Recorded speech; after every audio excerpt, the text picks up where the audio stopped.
What a mess. I don't know what happened with Rumble there. Hopefully, everybody has gotten kicked off the stream that wasn't working and is now on the stream that is working, because otherwise, that's going to be problematic. Hopefully, so when you get here, I need to know, one, if you can hear me, and two, if you are able to see my screen share with um, the first page of our text to the right. So I'll give you guys a few minutes to get here. Let's see who's here.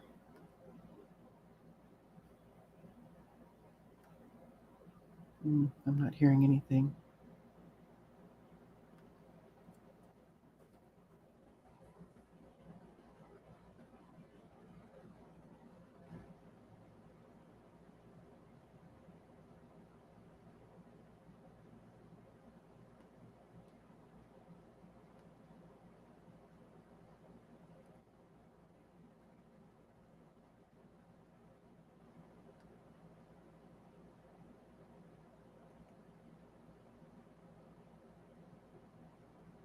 Okay, guys, let me know if we've got sound. Hopefully somebody will tell me.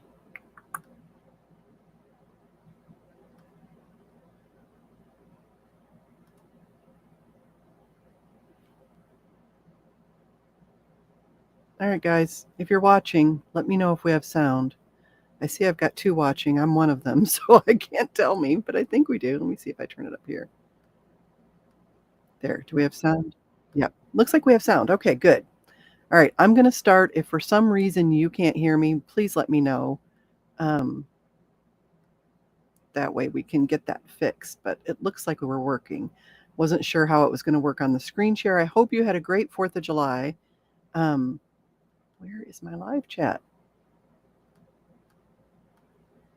Ay vey. Okay, hold on. Let me come back in here. What the heck with Rumble today?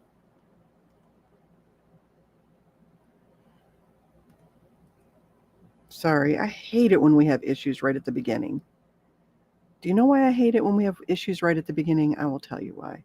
Because when you have issues right at the beginning, people who are new who come to watch think you don't have your crap together and therefore leave. So it's really frustrating. So hang in there with me. Where's my chat? It's a live stream. Why is there? Hold on. Oh, there we go. I see you guys now. Yay. Thank you for letting me know we had sound. I was freaking out. Okay. So anyway, I hope you had a great holiday. If anything gets weird with the sound, just let me know. Welcome to everybody. Welcome, Tracy. Yes, you can hear me. Thank you. And you can see the text off to the side. Oh, right. So I finally figured out how to do the screen share with the new live streaming program that I'm using. So this is wonderful.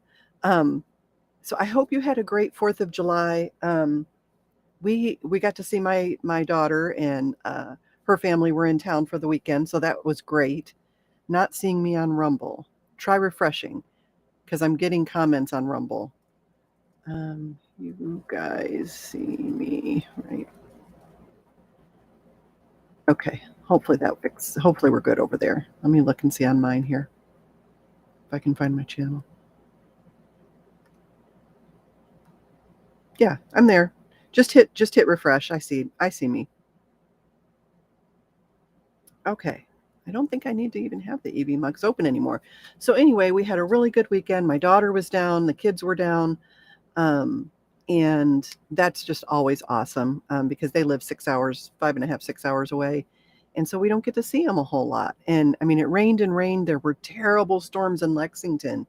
If you're here in Kentucky or you're in the path of that, Indiana got hit pretty hard. When I went and drove to my son's Monday, you couldn't. So Man o' War is one of the main roads through Lexington, and there were just trees down everywhere, fences. It looked like a tornado had gone through there.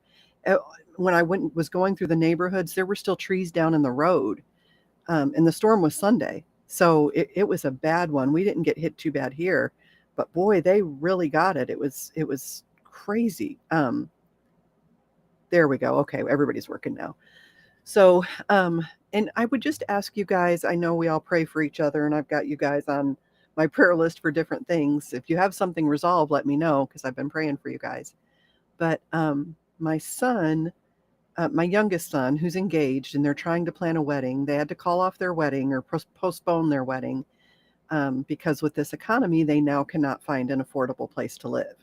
And so they have to find a place to live primarily first.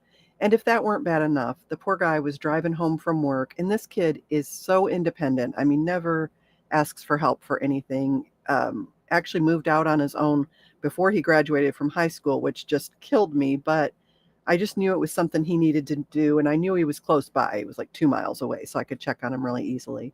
And he's been off on his own ever since, very independent, and kept the same job for years and years and years, and just worked his way up. And so he's driving home the other night, and he calls Don, and he says, "Hey, there's some problem with my car, and it was making a funny noise." And so Don was kind of assessing it over the phone. He has an industrial arts degree, so he knows a lot about stuff like that.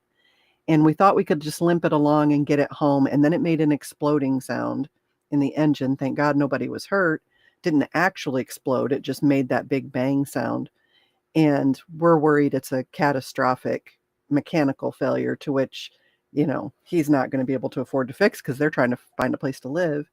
And, I hate that I struggled financially for so many years, and now we're paying off so much medical. We have almost $1 million in medical bills. And so, otherwise I would just say, "Hey, send me the bill and I'll fix it." And he's even wonderful, like, to pay me back on things. I never have to ask. And but we're just not in a position to do that. And so I'm just praying it's something minor, or that somehow God would come through in a big way if it is something that's major. So you guys, if you'd be praying on that, that would be awesome, because they're good kids, and I hate to see their wedding delayed. They've been together since high school, and he's, oh gosh, isn't this terrible that I can't figure. He was born in 97, so he's 26, just turned 26 in March. That's right, right? Yeah, yeah. So anyway, good kid. I really appreciate y'all's prayers on that. You know how it is when it rains, it pours. And so I didn't get to see him this weekend, which was kind of a bummer, but they're working with one car. It's a struggle. So anyway, if you'll pray for that, if you have anything that you need me to pray about, you let me know, and I'm on it, because I'm a praying person. And I have your guys's, all your little notes on things that you want prayer for in my phone. And I keep up with that. So we're starting today with Lois Lowry's The Giver, and this is technically a children's book. It won the Newbery Medal. It's an excellent book. I read it years and years and years ago, probably 10 or more years ago, or about there. And it's directed towards middle and high school kids, but it is a great adult read. And it's so funny. Our oldest son, Donnie, is, of course, out on his own, has his own business, does really well. And when I read this book, or when I listened to the audio of it, we were still starting his business in our basement. So we were putting little parts together for him for the Bluetooth chip thing that he makes. And we were doing all that here at the house. And so that was cool. And it came up in my things to look at. And I thought, oh, wow, yes, I'm going to read that book. So it's just funny kind of to read a book in a certain time frame and then have it come across your desk, not, years and years later, and remember where you were when you first read that book. So I don't know if you guys do that or not. Hopefully Rumble's okay. You guys are quiet. But anyway, so it's Lois Lowry, The Giver. This is, I think, a 4-book series, and the second book doesn't like automatically pick up where the first one leaves off. So I'm trying to decide if we're going to continue the series, but I definitely wanted to read this to you guys. So here we go. Lois Lowry, The Giver. And I don't think I'm even going to need these glasses. We'll see how tired my eyes get. We're still trying to figure out the contact lens prescription. We can't quite get it right. Yes, I'm going to need them. Okay. It was almost December, and Jonas was beginning to be frightened. No, wrong word, Jonas thought. Frightened meant that deep, sickening feeling of something terrible about to happen. Frightened was the way he had felt a year ago when an unidentified aircraft had overflown the community twice. He had seen it both times. Squinting toward the sky, he had seen the sleek jet, almost a blur at its high speed, go past, and a second later heard the blast of sound that followed. Then, one more time, a moment later, from the opposite direction, the same plane. At first, he'd been only fascinated. He'd never seen aircraft so close, for it was against the rules for pilots to fly over the community. Occasionally, when supplies were delivered by cargo planes to the landing field across the river, the children rode their bicycles to the riverbank and the unloading, the unloading, and then the takeoff directed to the west, always from the community. But the aircraft a year ago had been different. It was not a squat, fat-bellied cargo plane, but a needle-nosed single-pilot jet. Jonas looked around anxiously, had seen others, adults as well, as children, stop what they were doing and wait, confused for an explanation of the frightening event. Then all of the citizens had been ordered to go into the nearest building and stay there immediately. The rasping voice through the speakers had said, "Leave your bicycles where they are." Instantly, obediently, Jonas had dropped his bike on its side on the path behind his family's dwelling. He had run indoors and stayed there alone. His parents were both at work, and his little sister Lily was at the child care center where she spent her after-school hours. Looking through the front window, he had seen no people. None of the busy afternoon crew of street cleaners, landscape workers, and food delivery people who usually populated the community at that time of day. He saw only the abandoned bikes here and there on their sides. An upturned wheel on one side was still revolving slowly. He had been frightened then. The sense of his own community, silent, waiting, had made his stomach churn. He had trembled. But it had been nothing. Within minutes the speakers had crackled again, and the voice, reassuring now and less urgent, had explained that a pilot in training had misread his navigational instructions and made a wrong turn. Desperately, the pilot had been trying to make his way back before his error was noticed. "Needless to say, he will be released," the voice had said, followed by silence. There was an ironic tone to that final message, as if the speaker found it amusing, and Jonas had smiled a little, though he knew what a grim statement it had been. For a contributing citizen to be released from the community was a final decision, a terrible punishment, an overwhelming statement of failure. Even the children were scolded if they used the term lightly at play, jeering at a teammate who missed a catch or stumbled in a race. Jonas had done it once, had shouted at his best friend, "That's it, Asher, you're released," when Asher's clumsy error had lost a match for his team. He had been taken aside for a brief and serious talk by the coach, had hung his head with guilt and embarrassment, and apologized to Asher after the game. Now, thinking about the feeling of fear as he pedaled home along the river path, he remembered that moment of palpable, stomach-sinking terror when the aircraft had streaked above. It was not what he was feeling now with December approaching. He searched for the right word to describe his own feeling. Jonas was careful about language, not like his friend Asher, who talked too fast and mixed things up, scrambling words and phrases until they were barely recognizable and often very funny. Jonas grinned, remembering the morning that Asher had dashed into the classroom, late as usual, arriving breathlessly in the middle of the chanting of the morning anthem. When the class took their seats at the conclusion of the patriotic hymn, hold on. Well, my page shrunk. Give me a second here. There we go.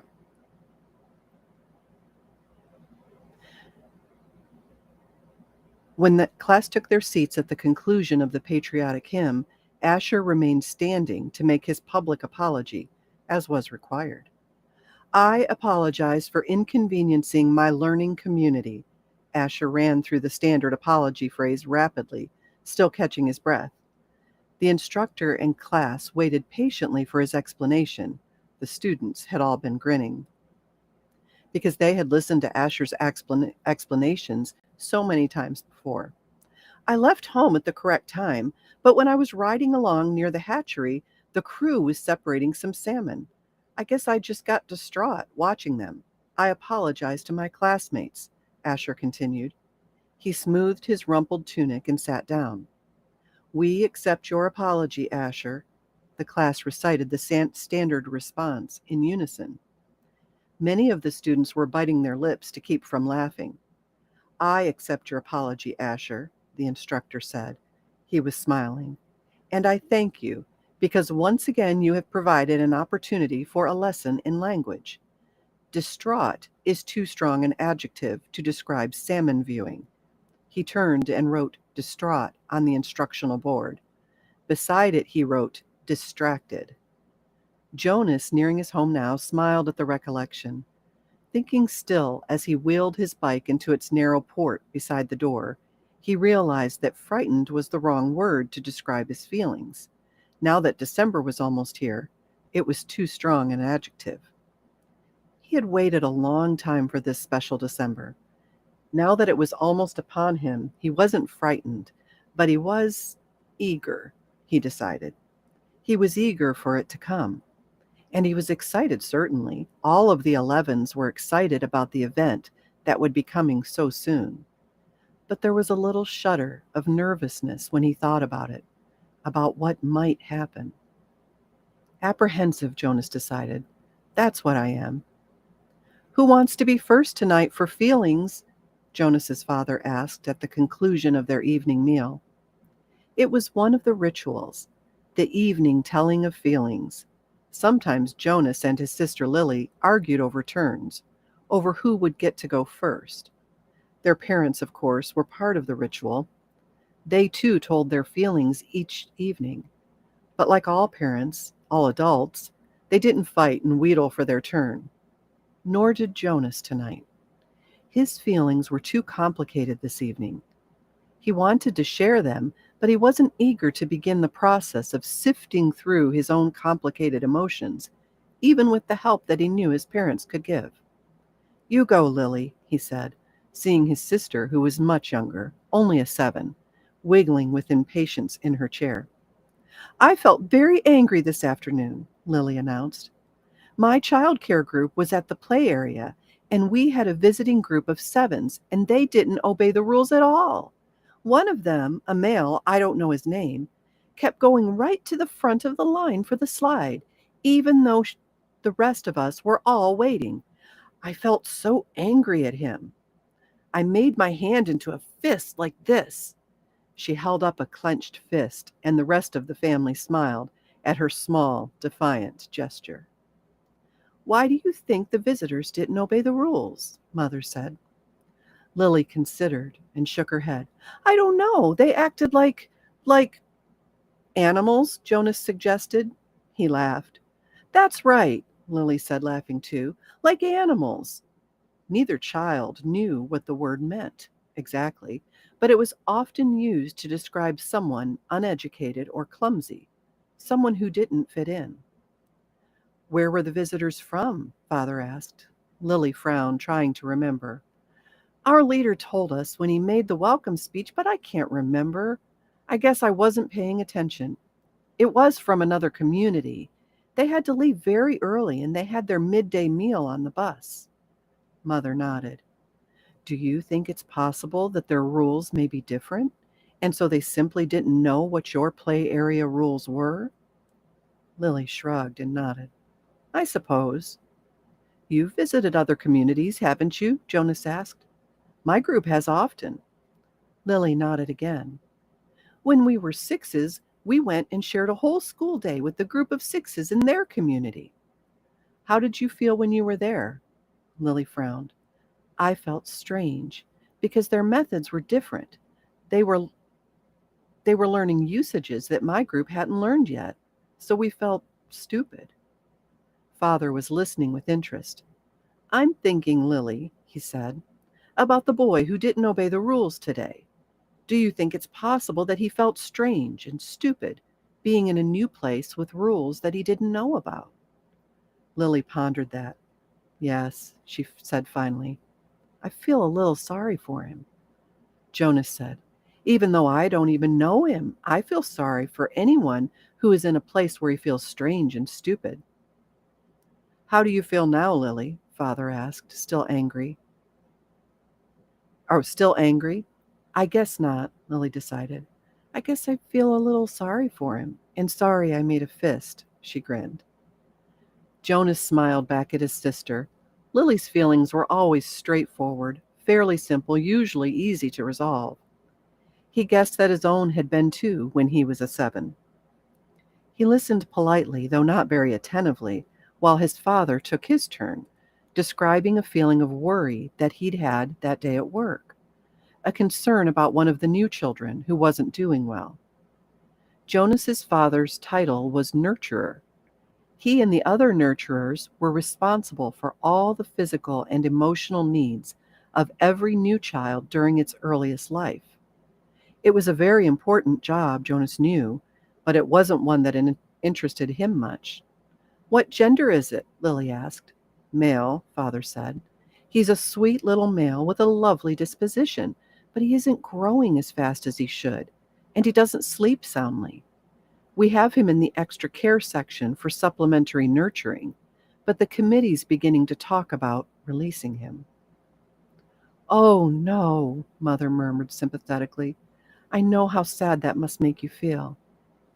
Jonas and Lily both nodded sympathetically as well.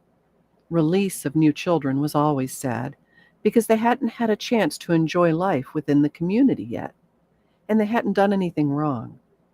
There were only 2 occasions of release which were not punishment. Release of the elderly, which was a time of celebration for a life well and fully lived, and release of a new child, which always brought a sense of what could we have done. This was especially troubling for the nurturers like Father, who felt they had failed somehow, but it happened rarely. Oh, I see my page is cut off there. Let's see if I'm not sure how to fix that.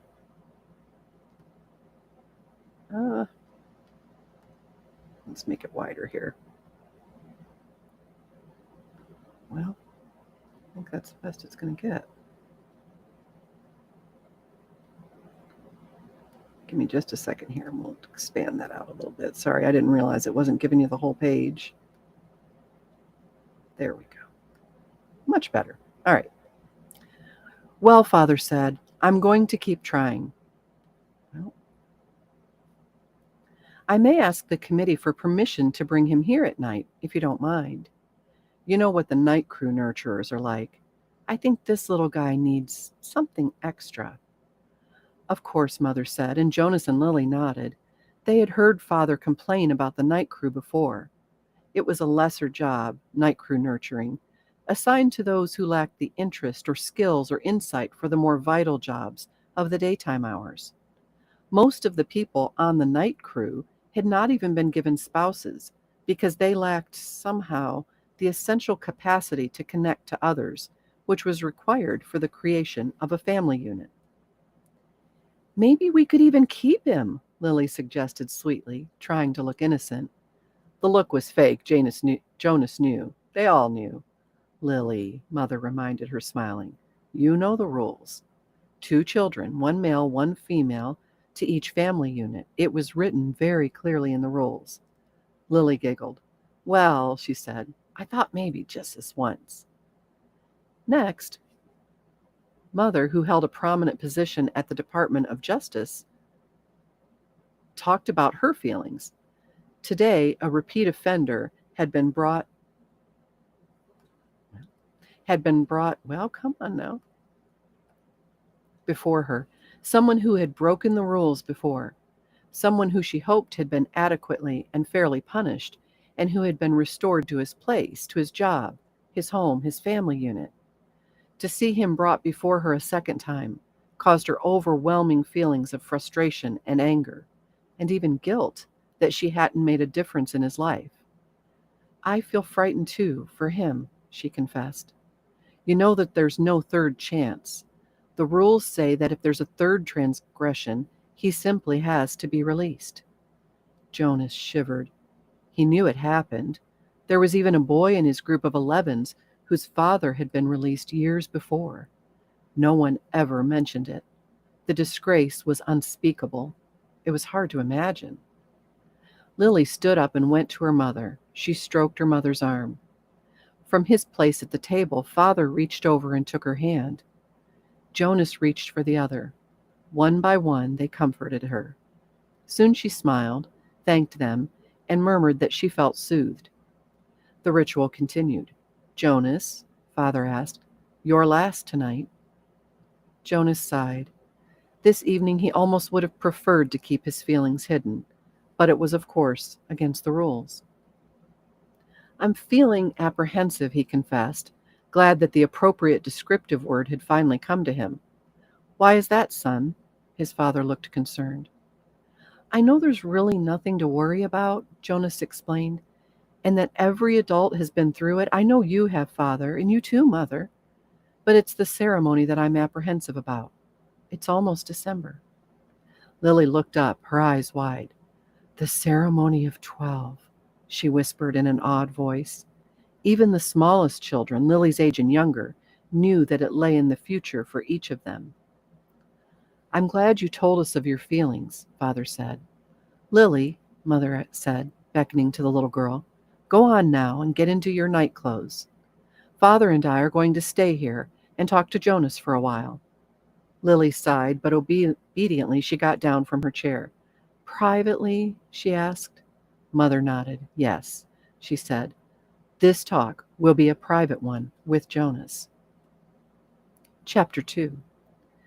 Jonas watched as his father poured a fresh cup of coffee. He waited. "You know," his father finally said, "every December was exciting to me when I was young, and it has been for you and Lily too, I'm sure. Each December brings such changes." Jonas nodded. He could remember the Decembers back to when he had become, well, probably a 4. The earlier ones were lost to him, but he observed them each year, and he remembered Lily's earliest Decembers. He remembered when his family received Lily, the day she was named, the day that she had become a 1. The ceremony for the 1s was always noisy and fun. Each December, all the newborn children in the previous year turned 1. One at a time, there were always 50 in each year's group, if none had been released. They had been brought to the stage by the nurturers who had cared for them since birth. Some were already walking, wobbly on their unsteady legs. Others were no more than a few days old, wrapped in blankets, held by their nurturers. "I enjoy the naming," Jonas said. His mother agreed, smiling. "The year we got Lily, we knew of course that we'd receive our female, because we'd made our application and been approved. But I'd been wondering and wondering what her name would be." "I could have sneaked a look at the list prior to the ceremony," Father confided. "The committee always makes the list in advance, and it's right there in the office at the nurturing center. As a matter of fact," he went on, "I feel a little guilty about this, but I did go in this afternoon and look to see if this year's naming list had been made yet. It was right there in the office, and I looked up number 36. That's the little guy I've been concerned about, because it occurred to me that it might enhance his nurturing if I could call him by a name. Just privately, of course, when no one else was around." "Did you find it?" Jonas asked. He was fascinated. It didn't seem a terribly important rule, but the fact that his father had broken a rule at all awed him. He glanced at his mother, the one responsible for adherence to the rules, and he was relieved that she was smiling. His father nodded. "His name, if he makes it to the naming without being released, of course, is to be Gabriel. So I whisper that to him when I feed him every 4 hours and during exercise and playtime, if no one can hear me." "I call him Gabe, actually," he said and grinned. Gabe, Jonas tried it out. A good name, he decided. Though Jonas had only become a 5 the year that they acquired Lily and learned her name, he remembered the excitement, the conversations at home wondering about her, how she would look, who she would be, how she would fit into their established family unit. He remembered climbing the steps to the stage with his parents, his father by his side that year instead of with the nurturers, since it was the year that he would be given a new child of his own. He remembered his mother taking the new child, his sister, into her arms while the document was read to the assembled family units. New child 23, the namer had read, Lily. He remembered his father's look of delight, and that his father had whispered, "She's one of my favorites. I was hoping for her to be the one." The crowd had clapped, and Jonas had grinned. He liked his sister's name. Lily, barely awake, had waved her small fist. Then they had stepped down to make room for the next family unit. "When I was 11, his father said now, as you are, Jonas, I was very impatient waiting for the ceremony of 12. It's a long 2 days. I remember that I enjoyed the ones, as I always do, but that I didn't pay much attention to the other ceremonies, except for my sister's. She became a 9 that year and got her bicycle. I'd been teaching her to ride mine, even though technically I wasn't supposed to." Jonas laughed. It was one of the few rules that was not taken very seriously and was almost always broken. The children all received their bicycles at 9. They were not allowed to ride bicycles before then, but almost always the older brothers and sisters had secretly taught the younger ones. Jonas had been thinking already about teaching Lily. There was talk about changing the rule and giving the bicycles at an earlier age. A committee was studying the idea. When something went to a committee for study, the people always joked about it. They said that the committee members would become elders by the time the rule change was made. Rules were very hard to change. Sometimes, if it was a very important rule, unlike the one governing the age of bicycles, it would have to go eventually to the receiver for a decision. The receiver was the most important elder. Jonas had never even seen him, that he knew of. Someone in a position of such importance lived and worked alone. But the committee would never bother the receiver with a question about bicycles. They would simply fret and argue about it themselves for years until the citizens forgot that it had ever gone to them for study. His father continued. "So I watched and cheered when my sister Katja became a 9 and removed her hair ribbons and got her bicycle." Father went on. "Then I didn't pay much attention to the 10s and 11s. And finally, at the end of the second day, which seemed to go on forever, it was my turn. It was the ceremony of 12. Jonas shivered.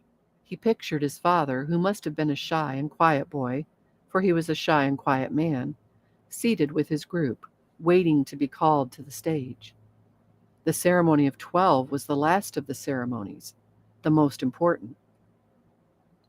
I remember how proud my parents looked, and my sister too, even though she wanted to be out riding the bicycle publicly. She stopped fidgeting and was very still and attentive when my turn came. But to be honest, Jonas, his father said, for me there was not the element of suspense that there is with your ceremony, because I was already fairly certain of what my assignment was to be. Jonas was surprised. There was no way really to know in advance. It was a secret selection made by the leaders of the community, the committee of elders, who took the responsibility so seriously that there were never even any jokes made about assignments. His mother seemed surprised too. "How could you have known?" she asked. His father smiled his gentle smile. "Well, it was clear to me, and my parents later confessed that it had been obvious to them too, what my aptitude was. I'd always loved the new children more than anything. When my friends in my age group were holding bicycle races or building toy vehicles or bridges with their construction sets, or all the things I do with my friends," Jonas pointed out, and his mother nodded in agreement. "I always participated, of course, because as children we must experience all of those things, and I studied hard in school as you do, Jonas. But again and again, during free time, I found myself drawn to the new children. I spent almost all of my volunteer hours helping in the nurturing center. Of course, the elders knew that from their observation." Jonas nodded. During the past year, he had been aware of the increasing level of observation. In school, at recreation time, and during volunteer hours, he had noticed the elders watching him and the other 11s. He had seen them taking notes. He knew, too, that the elders were meeting for long hours with all of the instructors that he and the other 11s had had during their years of school. So I expected it, and I was pleased, but not at all surprised, when my assignment was announced as nurturer, Father explained. Did everyone applaud, even though they weren't surprised? Jonas asked. Oh, of course, they were happy for me. That my assignment was what I wanted most. I felt very fortunate, his father smiled. Were any of the 11s disappointed your year? Jonas asked. Unlike his father, he had no idea what his assignment would be, but he knew that some would disappoint him. Though he respected his father's work, nurturer would not be his wish, and he didn't envy laborers at all. His father thought, No, I don't think so. Of course, the elders are so careful in their observations and selections. I think it's probably the most important job in our community, his mother commented. My friend Yoshiko was surprised by her selection as doctor, Father said. But she was thrilled. And let's see, there was Andre. I remember that when we were boys, he never wanted to do physical things. He spent all the recreation time he could with his construction set, and his volunteer hours were always on building sites. The elders knew that, of course. Andre was given the assignment of engineer, and he was delighted. Andre later designed the bridge that crosses the river to the west of town, Jonas's mother said. It wasn't there when we were children. There are very rarely disappointments, Jonas. I don't think you need to worry about that, his father reassured him. And if there are, you know there's an appeal process. But they all laughed at that. An appeal went to a committee for study. I worry a little about Asher's assignment, Jonas confessed. Asher's such fun, but he doesn't really have any serious interests. He makes a game out of everything. His father chuckled. You know, he said, I remember when Asher was a new child at the nurturing center before he was named. He never cried. He giggled and laughed at everything. All of us on the staff enjoyed nurturing Asher. The elders know Asher, his mother said. They'll find exactly the right assignment for him. I don't think you need to worry about him. But Jonas, let me warn you about something that may not have occurred to you. I know I didn't think about it until after my ceremony of 12.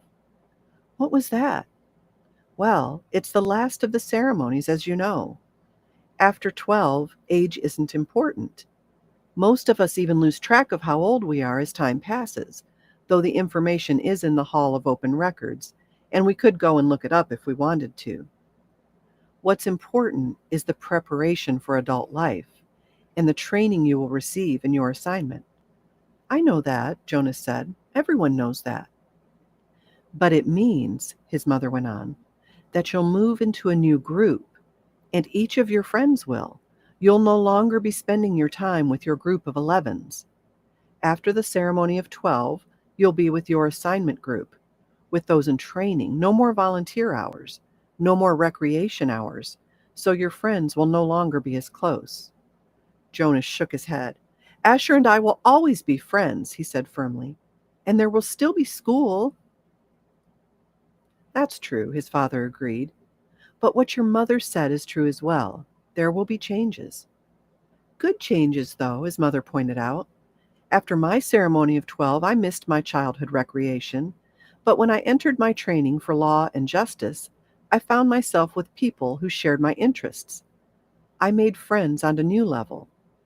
Friends of all ages. Did you still play at all after 12? Jonas asked. Occasionally, his mother replied, but it didn't seem as important to me. I did, his father said, laughing. I still do. Every day at the nurturing center, I play bounce on the knee and peekaboo and hug the teddy. He reached over and stroked Jonas's neatly trimmed hair. Fun doesn't end when you become 12. Lily appeared, wearing her night clothes, in the doorway. She gave an impatient sigh.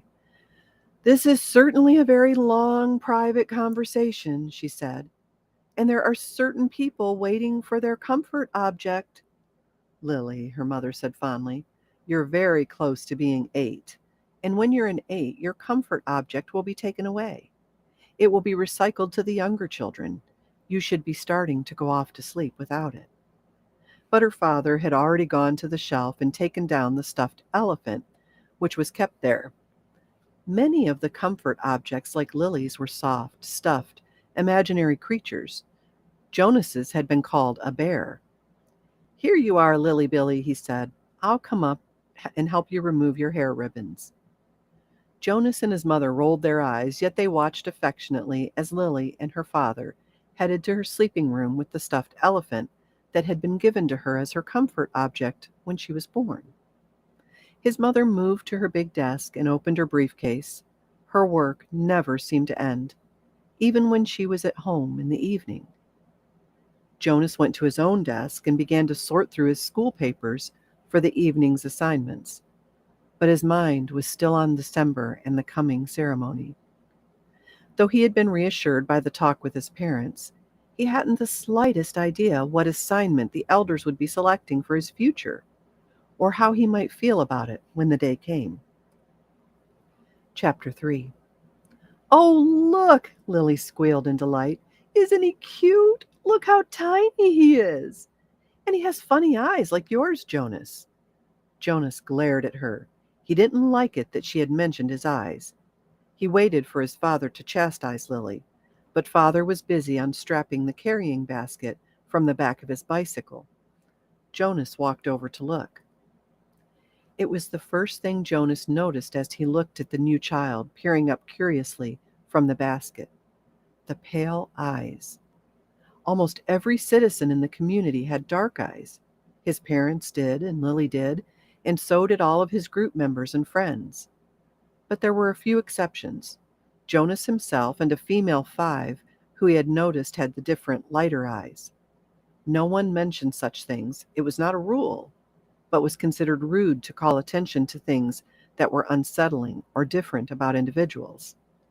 Lily, he decided, would have to learn that soon, or she would be called in for chastisement because of her insensitive chatter. Father put his bike into its port. Then he picked up the basket and carried it into the house. Lily followed behind, but she glanced back over her shoulder at Jonas and teased, Maybe he had the same birth mother as you. Jonas shrugged. He followed them inside, but he had been startled by the new child's eyes. Mirrors were rare in the community. They weren't forbidden, but there was no real need of them, and Jonas had simply never bothered to look at himself very often, even when he found himself in a location where a mirror existed. Now, seeing the new child and its expression, he was reminded that the light eyes were not only a rarity, but gave the one who had them a certain look. What was it? Depth, he decided, as if one were looking into the clear water of the river, down to the bottom, where things might lurk which hadn't been discovered yet. He felt self-conscious, realizing that he too had that look. He went to his desk, pretending not to be interested in the new child. On the other side of the room, Mother and Lily were bending over to watch as Father unwrapped its blanket. What's his comfort object called? Lily asked, picking up the stuffed creature which had been placed beside the new child in his basket. Father glanced at it. Hippo, he said. Lily giggled at the strange word. Hippo, she repeated, and put the comfort object down again. She peered at the unwrapped new child, who waved his arms. I think new children are so cute, Lily sighed. I hope I get assigned to be a birth mother. Lily, Mother spoke very sharply. Don't say that. There's very little honor in that assignment. But I was talking to Natasha, you know, the 10 who lives around the corner. She does some of her volunteer hours at the birthing center, and she told me that birth mothers get wonderful food and they have very gentle exercise periods, and most of the time they just play games and amuse themselves while they're waiting. I think I'd like that, Lily said petulantly. 3 years, Mother told her firmly. 3 births, and that's all. After that, they are laborers for the rest of their adult lives until the day that they enter the house of the old. Is that what you want, Lily? 3 lazy years and then hard physical labor until you're old? Well, no, I guess not, Lily acknowledged reluctantly. Father turned the new child onto his tummy in the basket. He sat beside it and rubbed its small back with a rhythmic motion. Anyway, Lily Billy, he said affectionately, the birth mothers never even get to see the new children. If you enjoy the little ones so much, you should hope for an assignment as a nurturer. When you're an 8 and start your volunteer hours, you can try some at the nurturing center, Mother suggested. Yes, I think I will, Lily said. She knelt beside the basket. What did you say his name is? Gabriel? Hello, Gabriel, she said in a sing-song voice. Then she giggled. Oops, she whispered. I think he's asleep. I guess I'd better be quiet. Jonas turned to the school assignment on his desk. Some chance of that, he thought. Lily was never quiet. Probably she should hope for an assignment as speaker, so that she could sit in the office with the microphone all day making announcements. He laughed silently to himself, picturing his sister droning on in the self-important voice that all the speakers seemed to develop, saying things like, Attention! This is a reminder to females under 9 that hair ribbons are to be neatly tied at all times. He turned toward Lily and noticed to his satisfaction that her ribbons were, as usual, undone and dangling. There would be an announcement like that quite soon, he felt certain, and it would be directed mainly at Lily, though her name, of course, would not be mentioned. Everyone would know. Everyone had known, he remembered with humiliation, that the announcement, Attention! This is a reminder to male 11s that objects are not to be removed from the recreation area and that snacks are to be eaten, not hoarded, had been specifically directed at him the day last month that he had taken an apple home. No one had mentioned it, not even his parents, because the public announcement had been sufficient to produce the appropriate remorse. He had, of course, disposed of the apple and made his apology to the recreation director the next morning before school. Jonas thought again about that incident. He was still bewildered by it. Not by the announcement or the necessary apology, those were standard procedures, and he had deserved them, but by the incident itself. He probably should have brought up his feelings of bewilderment that very evening, when his family unit had shared their feelings of the day. But he had not been able to sort out and put words to the source of his confusion, so he let it pass. It had happened during the recreation period, when he had been playing with Asher. Jonas had casually picked up an apple from the basket where the snacks were kept, and had thrown it to his friend. Asher had thrown it back, and they had begun a simple game of catch. There had been nothing special about it. It was an activity that he had performed countless times. Throw, catch, throw, catch. It was effortless for Jonas and even boring, though Asher enjoyed it, and playing catch was a required activity for Asher because it would improve his hand-eye coordination, which was not up to standards. But suddenly, Jonas had noticed, following the path of the apple through the air with his eyes, that the piece of fruit had, well, this was the part that he couldn't adequately understand. The apple had changed. For just an instant.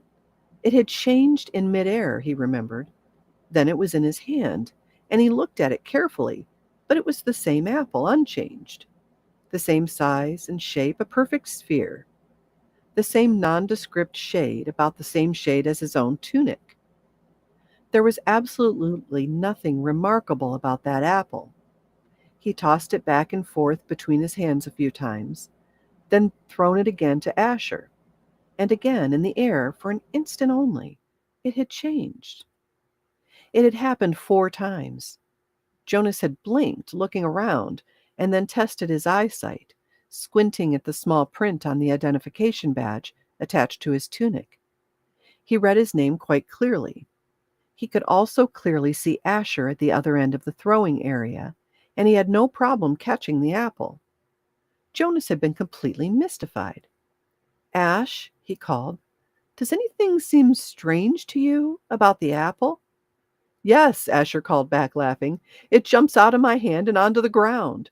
Asher had just dropped it once again. So Jonas laughed too, and with his laughter tried to ignore his uneasy conviction that something had happened. But he had taken the apple home against the recreation area rules.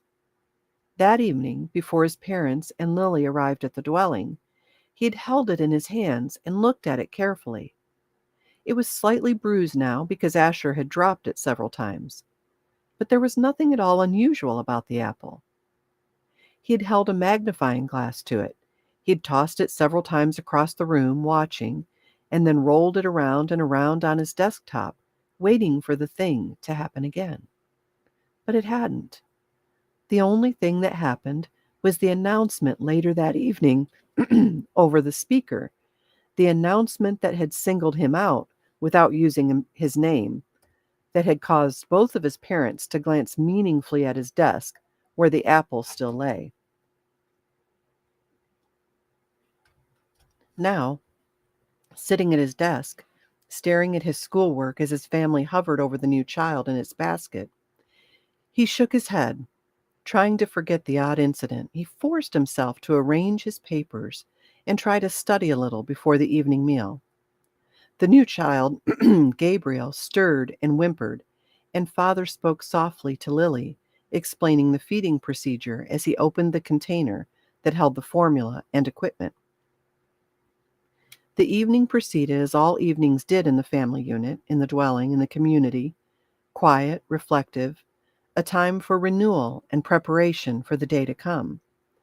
It was different only in the addition to it of the new child, with his pale, solemn, knowing eyes. Chapter 4. Jonas rode at a leisurely pace, glancing at the bike ports beside the buildings to see if he could spot Asher's. He didn't often do his volunteer hours with his friend because Asher frequently fooled around and made serious work a little difficult. But now, with 12 coming so soon and the volunteer hours ending, it didn't seem to matter. The freedom to choose where to spend those hours had always seemed a wonderful luxury to Jonas. Other hours of the day were so carefully regulated. He remembered when he had become an 8, as Lily would do shortly, and had been faced with that freedom of choice. The 8s always set out on their first volunteer hour a little nervously, giggling and staying in groups of friends. They almost invariably did their hours on recreation duty first, helping with the younger ones in a place where they still felt comfortable. But with guidance, as they developed self-confidence and maturity, they moved on to other jobs, gravitating toward those that would suit their own interests and skills. A male 11 named Benjamin had done his entire nearly 4 years in the rehabilitation center, working with citizens who had been injured. It was rumored that he was as skilled now as the rehabilitation directors themselves, and that he had even developed some machines and methods to hasten rehabilitation. There was no doubt that Benjamin would receive his assignment to that field and would probably be permitted to bypass most of the training. Jonas was impressed by the things Benjamin had achieved. He knew him, of course, since they had always been group mates, but they had never talked about the boy's accomplishments because such a conversation would have been awkward for Benjamin. There was never any comfortable way to mention or discuss one's success without breaking the rule against bragging. Even if one didn't mean to, it was a minor rule, rather like rudeness, punishable only by gentle chastisement, but still.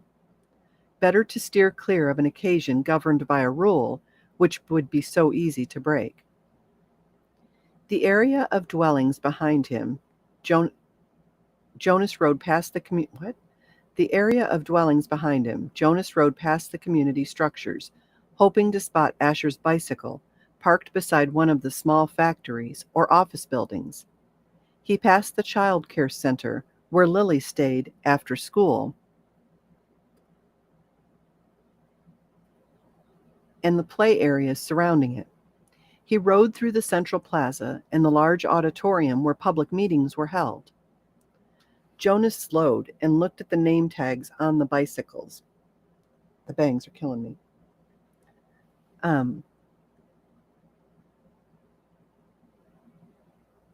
Jonas slowed and looked at the name tags on the bicycles lined up around the nurturing center. Then he checked those outside food distribution. It was always fun to help with the deliveries, and he hoped he would find his friend there so that they could go together on the daily rounds, carrying the cartons of supplies into the dwellings of the community.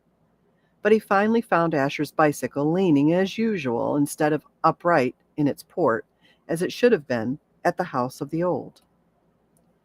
There was only one other child's bicycle there, that of a female 11 named Fiona. Jonas liked Fiona. She was a good student, quiet and polite, but she had a sense of fun as well, and it didn't surprise him that she was working with Asher today. He parked his bicycle neatly in the port beside theirs and entered the building. "Hello, Jonas," the attendant at the front desk said. She handed him the sign-up sheet and stamped her own official seal beside his signature. All of his volunteer hours would be carefully tabulated at the Hall of Open Records. Once, long ago, it was whispered among the children, and 11 had arrived at the ceremony of 12, only to hear a public announcement that he had not completed the required number of volunteer hours and would not therefore be given his assignment. He had been permitted an additional month in which to complete the hours, and then given his assignment privately, with no applause, no celebration, a disgrace that had clouded his entire future. "It's good to have some volunteers here today," the attendant told him. "We celebrated a release this morning, and that always throws the schedule off a little, so things get backed up." She looked at a printed sheet. "Let's see, Asher and Fiona are helping in the bathing room. Why don't you join them there? You know where it is, don't you?" Jonas nodded, thanked her, and walked down the long hallway. He glanced into the rooms on either side. The old were sitting quietly, some visiting and talking with one another, others doing handwork and simple crafts. A few were asleep. Each room was comfortably furnished, the floors covered with thick carpeting.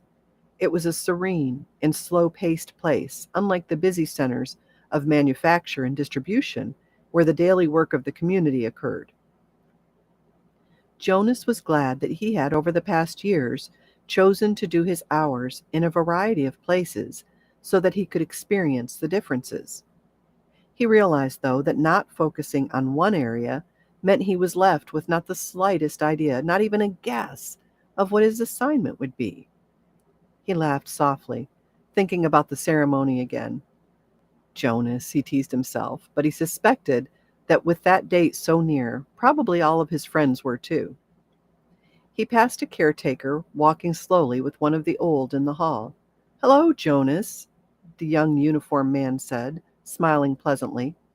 The woman beside him, whose arm he held, was hunched over as she shuffled along in her soft slippers. She looked toward Jonas and smiled, but her dark eyes were clouded and blank. He realized she was blind. He entered the bathing room with its warm, moist air and scent of cleansing lotions. He removed his tunic, hung it carefully on a wall hook, and put on the volunteer smock that was folded on a shelf. "Hi, Jonas," Asher called from the corner, where he was kneeling beside a tub. Jonas saw Fiona nearby at a different tub. She looked up and smiled at him, but she was busy, gently washing a man who lay in the warm water. Jonas greeted them and the caretaking attendants at work nearby. Then he went to the row of padded lounging chairs where others of the old were waiting. He had worked here before and knew what to do. "Your turn, Larissa," he said, reading the name tag on the woman's robe. "I'll just start the water and then help you up." He pressed the button on a nearby empty tub and watched as the warm water flowed in through the many small openings on the side. The tub would be filled in a minute, and the water flow would stop automatically. He helped the woman from the chair, led her to the tub, removed her robe, and steadied her with his hand on her arm as she stepped in and lowered herself. She leaned back and sighed with pleasure. her head on a soft, cushioned headrest. "Comfortable?" he asked, and she nodded. Her eyes closed. Jonas squeezed cleansing lotion onto the clean sponge at the edge of the tub and began to wash her frail body. Last night he had watched as his father bathed the new child. This was much the same, the fragile skin, the soothing water, the gentle motion of his hand, slippery with soap. The relaxed, peaceful smile on the woman's face reminded him of Gabriel being bathed. And the nakedness, too. It was against the rules for children or adults to look at another's nakedness, but the rule did not apply to new children or the old. Jonas was glad. It was a nuisance to keep oneself covered while changing for games, and the required apology if one had by mistake glimpsed another's body was always awkward. He couldn't see why it was necessary. He liked the feeling of safety here in this warm and quiet room. He liked the expression of trust on the woman's face as she lay in the water, unprotected, exposed, and free. From the corner of his eye, he could see his friend Fiona help the old man from the tub and tenderly pat his thin, naked body dry with an absorbent cloth. She helped him into his robe. Jonas thought Larissa had drifted into sleep, as the old often did, and he was careful to keep his motion steady and gentle so he wouldn't wake her. He was surprised when she spoke, her eyes still closed. "This morning we celebrated the release of Roberto," she told him. "It was wonderful."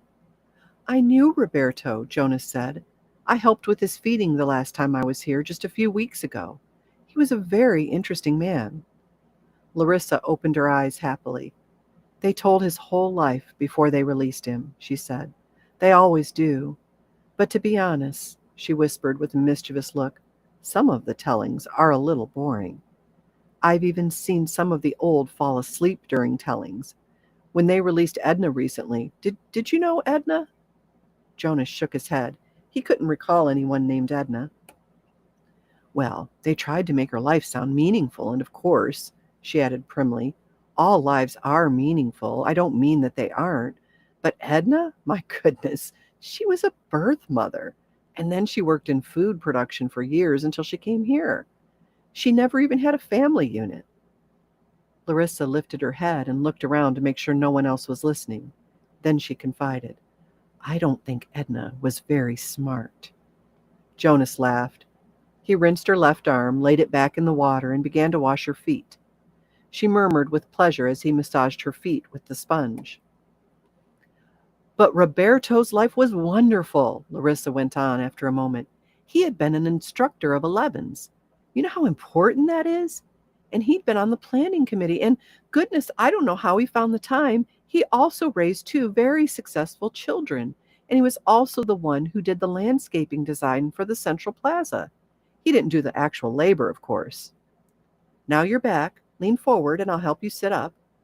Jonas put his arm around her and supported her as she sat.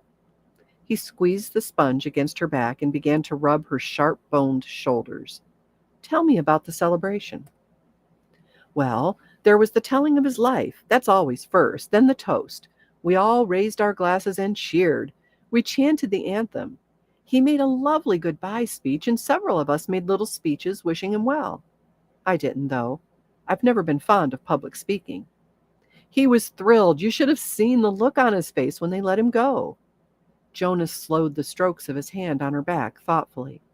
"Larissa," he asked, "what happens when they make the actual release? Where exactly did Roberto go?" She lifted her bare, wet shoulders in a small shrug. "I don't know. I don't think anybody does, except the committee. He just bowed to all of us and then walked, like they all do, through the special door in the releasing room.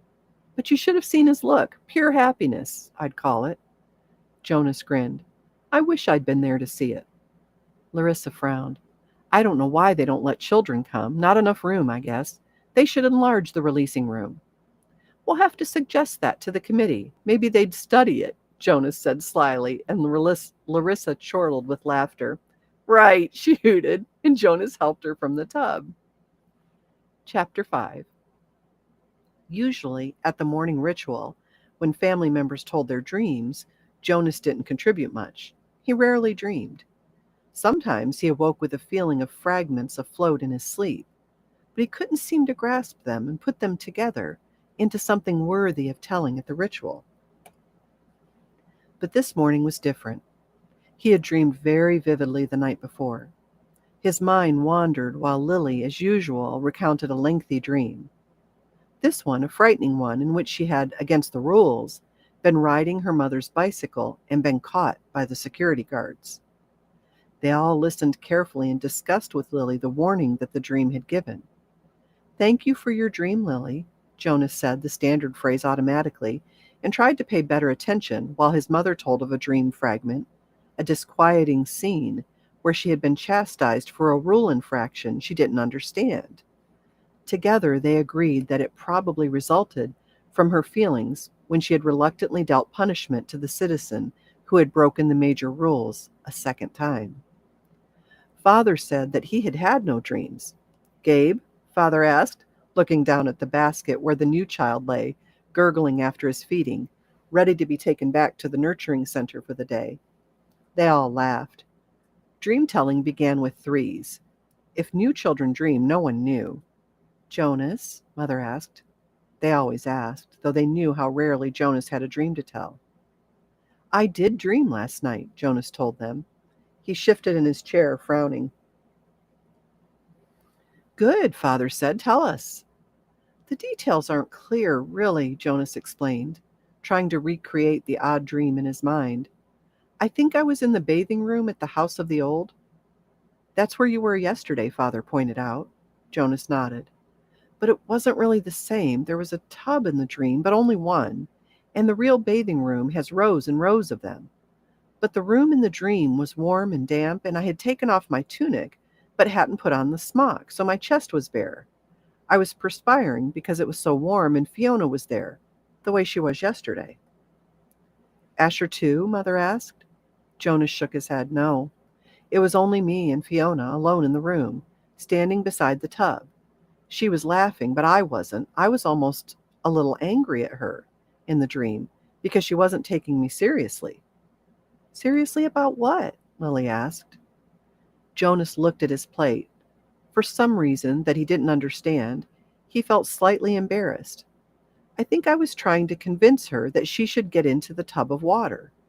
He paused. He knew he had to tell it all, that it was not only all right, but necessary to tell all of a dream. So he forced himself to relate the part that made him uneasy. "I wanted her to take off her clothes and get into the tub," he explained quickly. "I wanted to bathe her. I had the sponge in my hand, but she wouldn't. She kept laughing and saying no." He looked up at his parents. "That's all," he said. "Can you describe the strongest feelings in your dream, son?" Father asked. Jonas thought about it. The details were murky and vague, but the feelings were clear and flooded him again now as he thought. "The wanting," he said. "I knew that she wouldn't, and I think I knew that she shouldn't, but I wanted it so terribly. I could feel the wanting all through me." "Thank you for your dream, Jonas," Mother said after a moment. She glanced at Father. "Lily," Father said, "it's time to leave for school. Would you walk beside me this morning and keep an eye on the new child's basket? We want to be certain he doesn't wiggle himself loose." Jonas began to rise to collect his school books.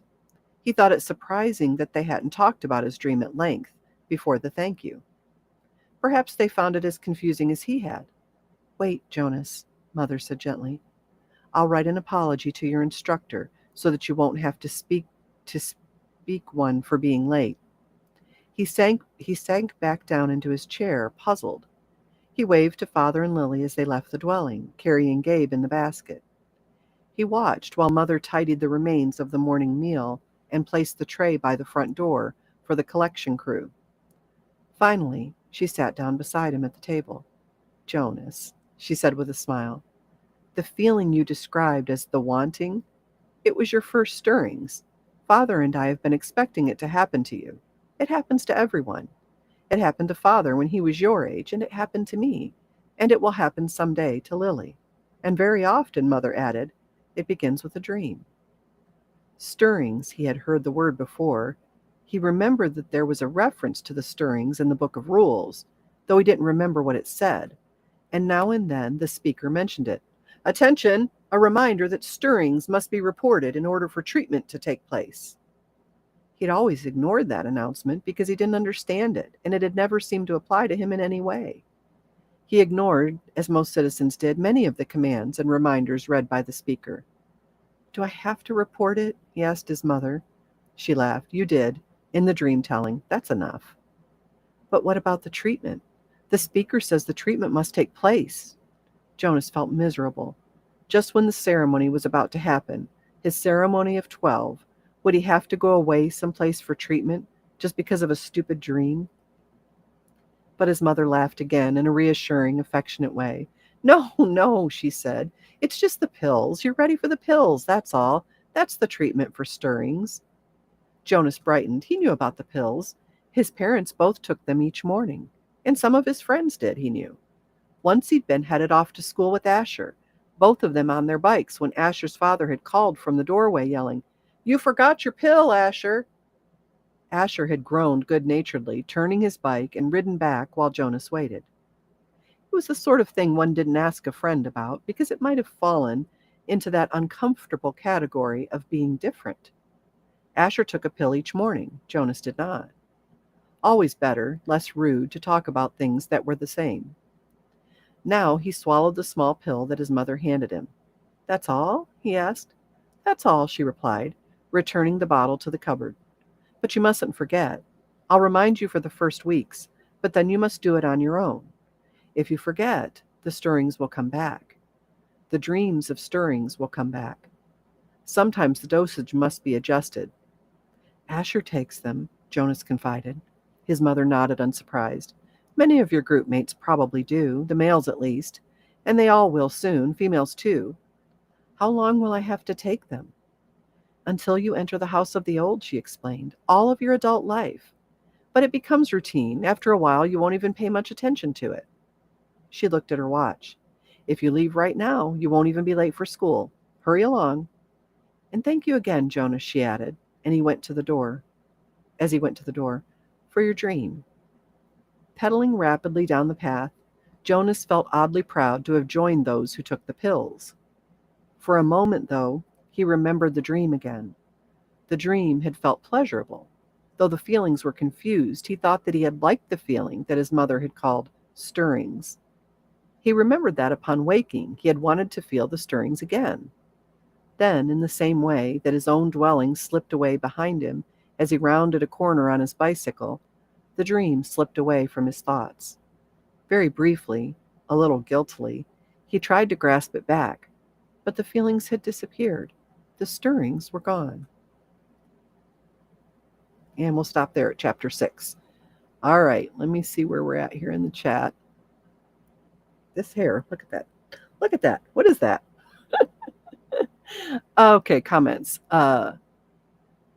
Okay, so everybody could hear me. I see you. Yes. Hey, Nurse Penny, says Sam Crow 69. Good morning. Can't stay on break, but I seen you live, and I wanted to drop in and say hi. Well, hello, Sam Crow. Sorry, I didn't read that during the.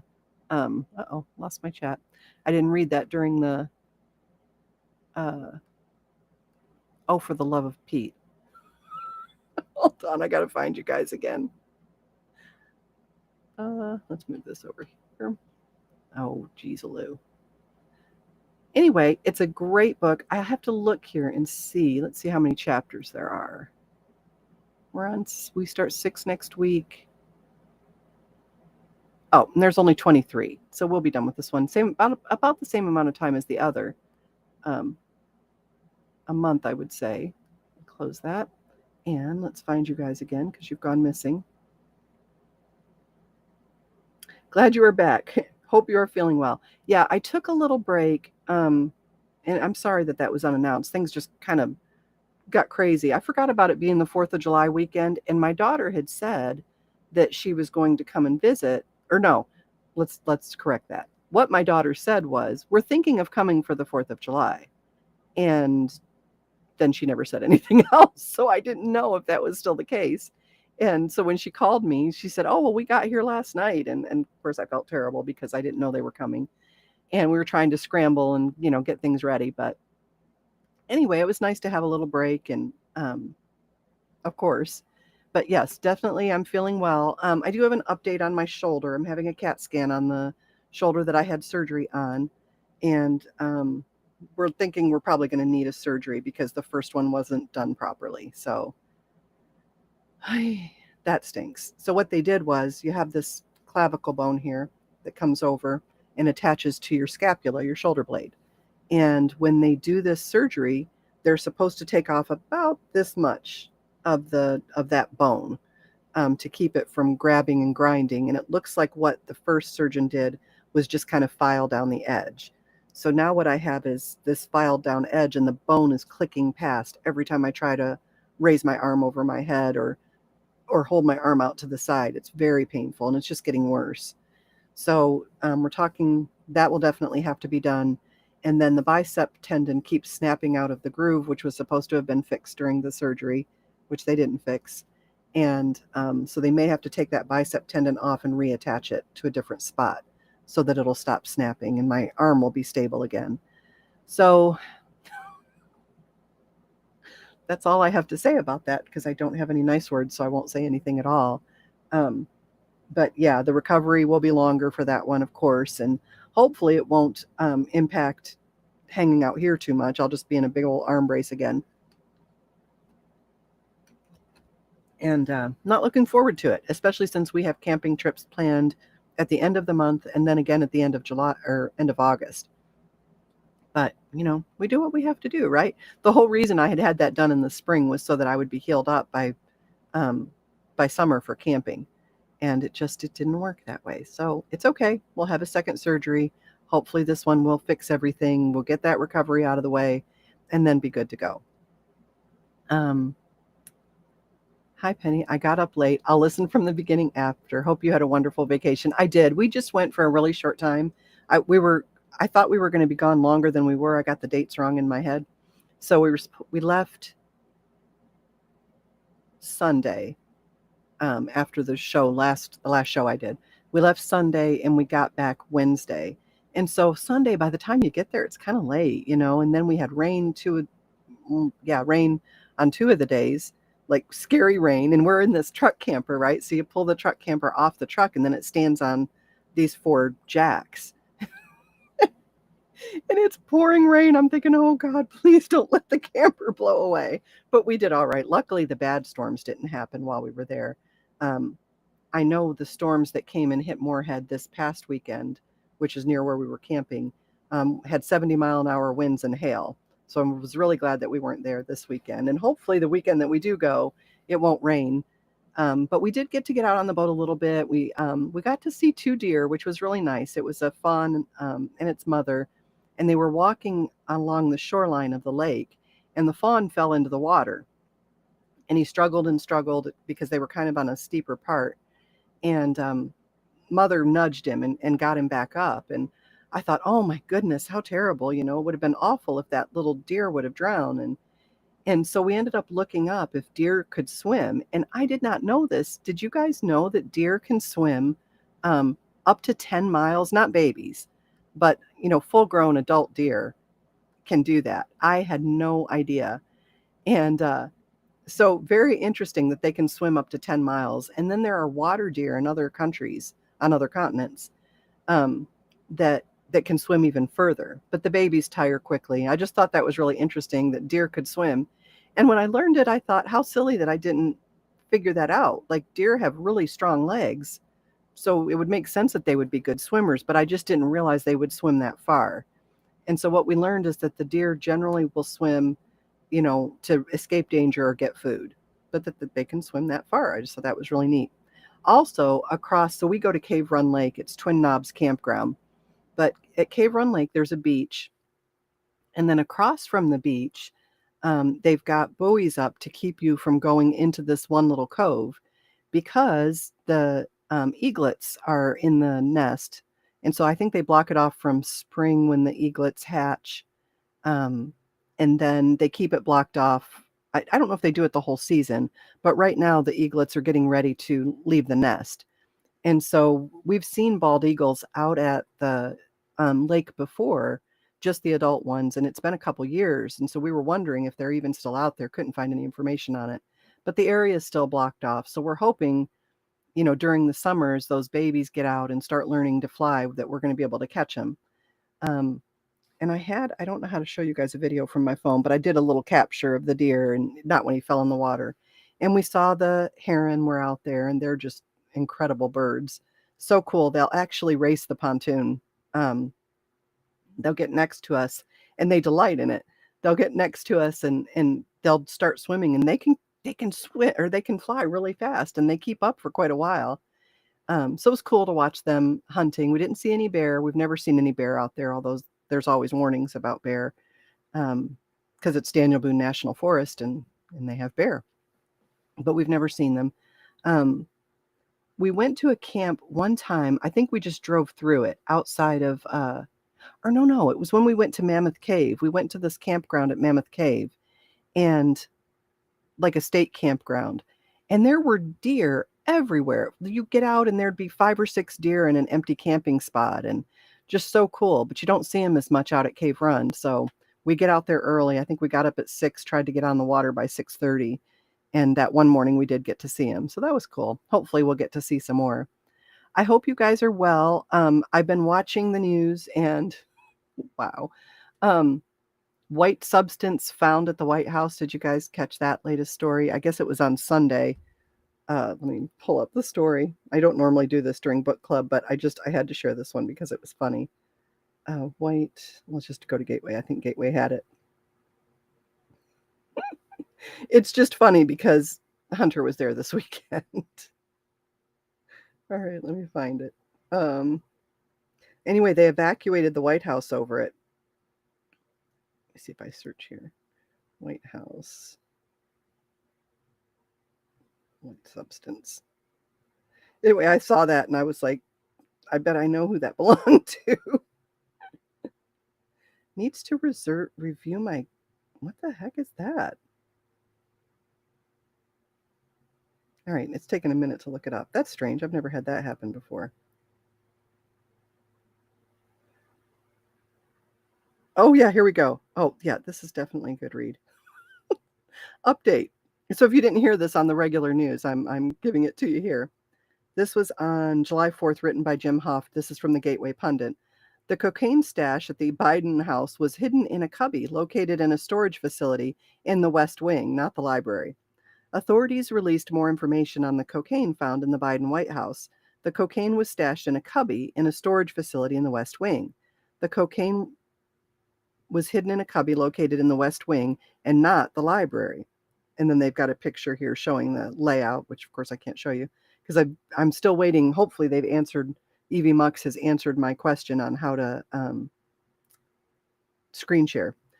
Joe Biden's office is located in the West Wing. Hunter Biden, his crackhead son, is believed to be living at the White House. Now we have cocaine in the cubby holes. The substance, which the Secret Service was determined was non-hazardous. Really? Cocaine's non-hazardous? Tested positive for cocaine on a preliminary field test. I'm surprised this story got out at all. If not for the evacuation, it probably wouldn't have. The DC Fire Department was called to evaluate and quickly determined the item to be non-hazardous.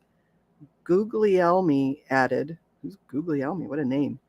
The item was sent for further evaluation and on investigation into the cause and manner of how it entered the White House is pending. Pick me, I bet I know. CBS News reported that a source close to the situation confirmed the substance was found in a cubby located in a storage facility of the West Wing, which houses the Oval Office. The source said the cubbies are routinely used by White House staff and other guests to store their belongings. I wonder who was a guest at the White House this weekend. Anyway, I thought you guys would enjoy that, and I couldn't wait till Friday to tell you about it. But I'm just like, man, keep track of your drugs. What are you doing? I suppose it could be a staffer. I just would think a staffer wouldn't be so foolish because you would lose your job if it was you. It may turn out that it is. I don't have any confirmation that it's Hunter's cocaine, but if you've read his book, it's one of his drugs of choice. And he did happen to be there, and the cubbies are for storage for guests. So, but I'm sure that's a conspiracy theory. So anyway, there was that story, and I'm sorry for adding it to to book club, but I mean, I'm weak. That's what it is. I'm just weak. If there's a Hunter drug story, I have to share it. If you've not read his book, um, it really gives you. I can't think of the name of his book. If you guys think of it, type it into the chat. But I was trying to think of. I'd read that book, and when you read it, you really get this sense that Hunter is, I think, not intentionally, but like subconsciously doing these things, leaving, um, his laptops in different places, and his laptops getting stolen, and leaving drugs in his driver's license in a rental car, and now maybe this cocaine thing. It seems, there's this thing where if you've been abused, you have this sort of passive aggressive acting out, right? And I think I told you guys several weeks ago. I don't want to bring that up because I don't want to use that word in the book club. But anyway, children who are abused will tend to sabotage. And they can sabotage others, sabotage themselves. And I think we see both of those things in the Biden children, his sister and Hunter. And it's just sad. And I think there's just that subconscious part of him that is angry at his father or hurt or whatever, and keeps kind of doing these sabotaging things. I mean, think about it. Biden wouldn't be facing everything he's facing but for Hunter's laptop. And so that is a little stab back at whatever he endured. So there's that to think about. But anyway, if you read his book, you really do get that sense about him, that he's very troubled and has this dark spirit. Not like a demonic thing, but just this dark spirit that haunts him. And right, he has little to no consequences, which is so funny because The View, they were painting this as a father's love for his child, and that's how everybody was spinning this. Oh, but a father's love for his child. And I'm thinking to myself, a loving father doesn't allow their child to shirk consequences, because natural consequences are the best teacher. And Don and I are very different parents in that way. So like if the oldest child, who's his and his ex-wife's, our oldest child, if he had missed a homework assignment, no matter how many times, which didn't happen a lot, but Don would take it up to him. Whereas with my kids, I'm like, look, you need to get all your stuff together tonight. You've got school in the morning. Your backpack should be by the door. And if they didn't take their stuff to school, if it happened once, it was one thing. But I had one child that was chronic about this. And so I let him suffer the consequence of that, because that's a better teacher than me grounding him or just being on him all the time about it. And eventually the problem resolves itself because they don't want that natural consequence. So it's very sad that, I know that the family has tried to get him into treatment several times. And what's really funny is, or what's really sad is, if this is Hunter's got a plea deal in place and he's not allowed to get into any more trouble. I mean, granted, this won't get him in any trouble, even if it is his. But he's not allowed to get any more trouble. And so to me, it seems like it would be Hunter's, because here he just got this sweetheart deal on the tax thing and the gun thing. And right on the heels of that, there's drugs found at the White House in the guest cubbies. And he's been a guest at the White House. I mean, that just seems very like that kind of cry for help. This isn't over. I'm still not healed. And it's Dad's fault because he does it at the White House. He didn't lose it anywhere else. And like I said, it may not be his, but just psychologically, it's interesting. Isaac's mom says, very sad. You're right. I never even thought of that. Like a lost soul. Yeah. He's an adult now and he needs to adult, but I can't imagine what that's like to deal with the kind of issues that he has. It's like 90% of the time are linked to some pretty dark things done to them in childhood. And the fact that two children in the same home have the same issues, I think makes it statistically very unlikely that those precipitating things did not happen to cause the children to react this way. And so I just have an abundance of sadness for them, that they would go through that as children, especially with their standing in the world, and I know that Hunter's aunt was a big part of their raising. I don't know what was going on there either. He's very close with his uncle. I'm not saying his uncle's doing anything, just, stating the facts. But he was also very resentful of his dad for um, calling Jill mom. And I think he called his aunt or his grandmother mom. And so he was very close to them, never had a good relationship with Jill, always resented Jill, probably because he knew that Joe was cheating on his first wife with Jill, um, which they deny, but I mean, there's proof of that. And, so I would think there would be a part of him that would wonder if his mom found out, his real mom found out about that, and if that's what caused the accident that cost her and his little sister their lives, and the terrible accident that he and his brother were also in and very injured. Um, and I know that he resents his dad, and he talks about it in the book, resenting his dad for taking the senator job when his boys were still in the hospital. He got sworn in the hospital.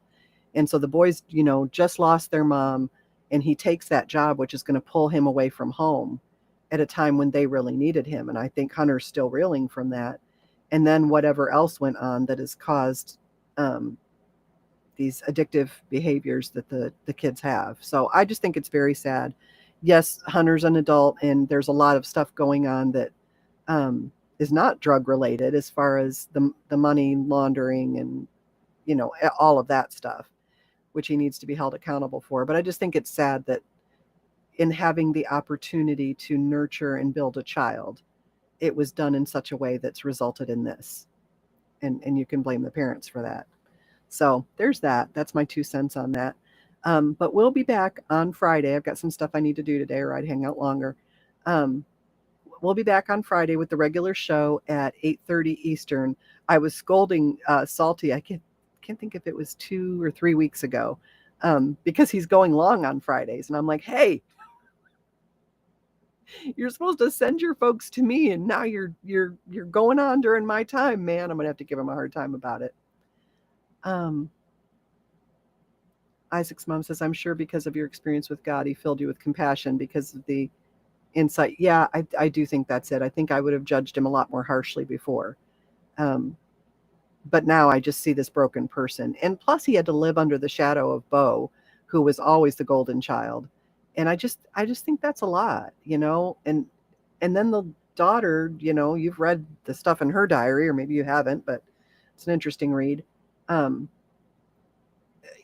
don't know if they knew of what was going on with the other, if this was happening at the same time with both children. It's just really sad and dark, and I think it breaks a spirit. And so I hold him far less responsible than his dad. But they keep going on about how this is a love, a story of love between a father and son. And I'm like, read Hunter's book, is it? Read the daughter's book. This is a story of love. This isn't how they recount their childhood. So, maybe a story of guilt. We're going to let Hunter keep coming to state dinners and things like that because I made him the man he is today. I would think it's far more a story of guilt and butt covering, but that's just me. But anyway, I hope you guys are enjoying the book. Lois Lowry is a great author. It's definitely a easy read, and we'll get through it quickly. But I thought it was very important to read it now. And I was going to put it off because we've been doing some lighter stuff for the summer. But I thought it was important that we read it now because there's so many things in this book that was written. Let me see how long ago this was written. This is an older book. When was The Giver? If I could type Giver published. Yeah, this book's from 1993. And how telling it's going to seem the further that we get into it, even now. The birth mothers are never allowed to see their children. They are only allowed to have, 3 births, and then they go off to hard labor until they get old and die. We're kind of seeing surrogacy and things like that becoming more and more prominent. The children's careers being chosen for them. You have no birthdays after the age of 12 because this is a very community focused government. It's the greater good kind of thing. It's not about the individual and the individual finding his own way, maturing. I mean, even when he starts getting the stirrings, he has to take a pill to stop that. And both of his parents still take pills to stop that. And I'm guessing that's why they need the birth mothers, right? Um, and what are we seeing now? Puberty blockers that will forever stop that um, normal sexual maturation that we all go through. And I'm like, we're doing it. We're giving the pills for the stirrings. We're just saying it's for this other issue, and cross sex hormones, and so I just thought there was a lot in there um, that really is going along with what they're seeing. So there are the rules, and even a child can be publicly chastised over loudspeaker. So the community, whoever's in charge, is controlling the children, is controlling behavior in the community. If you're not good, you can be released, and I think we already have an inkling as to what released is. So I think it's a good. Yeah, my first CPJ too. Your first thought was puberty blockers, um, and it was funny when it came back across, my field of vision.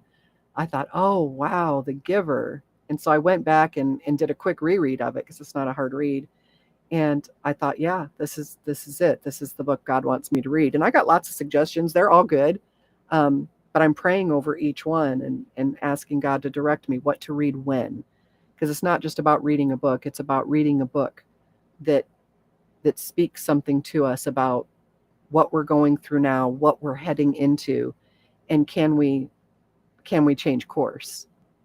And so I think this is a really good book for that, and I hope you guys will enjoy it. But anyway, that's all I have. Book club will I think hold on, next week is a weird schedule for me too, because I think it's next week. I go back and hold on. If you're a praying person, my CAT scan for my shoulder is on the 18th. Let's see here. I think it was next week. Oh, and I've got an interview tonight to tell you guys about. Let's see. This is the 5th, 12th. Maybe it's Oh, I know what it is. On the 18th, I have my CAT scan. So we'll do a book club again on Wednesday. I think I'll just keep it to Wednesdays, not to be so confusing for everybody, switching it back and forth. But tonight, I have an interview. Let me get back to today's schedule. Tonight, I have an interview with the Asheville Wisdom Exchange.org. So it's Asheville, ASHEVILLE, Wisdom Exchange, all one word, .org. And let me see, Asheville, if I can pull this link up. Wisdom Exchange. I'm going to be talking about my near-death experience. And if you've not listened to more than one of mine, every talk's different because yes, you can find that. Let's see if it's got join Zoom meeting. Oh, do you need a link? Let me see if you guys need a link. Calendar, here we go. I think you might need a link. Password for Zoom session is 2021. Here's mine. I'm going to pull this for you guys so you've got it. Yeah, it's today at 6. Actually, it's from 7 to 8:30, and you can watch online. I'm hoping they show us how here. I'm going to copy this link for you. Okay, I'm putting the link in here. We'll vote ourselves into a society that releases. Yeah, well, Canada's already releasing people. Even if you're homeless now, rather than help the homeless person, get their basic needs met, they're now releasing homeless people. There's the link for tonight's at 7 to 8:30 Eastern. And let me put this in YouTube for anybody. Link to my talk tonight. I can't type on my near-death experience because they're going to read this later probably.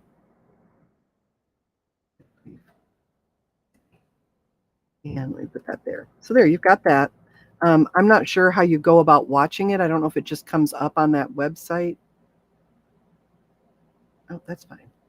Yes, continue. Stop. I don't need you to post it there. Just post it to... There, it went up. Okay.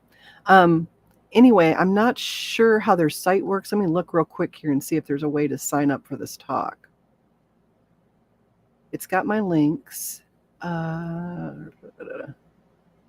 Let's go back here and see how you sign up for this talk.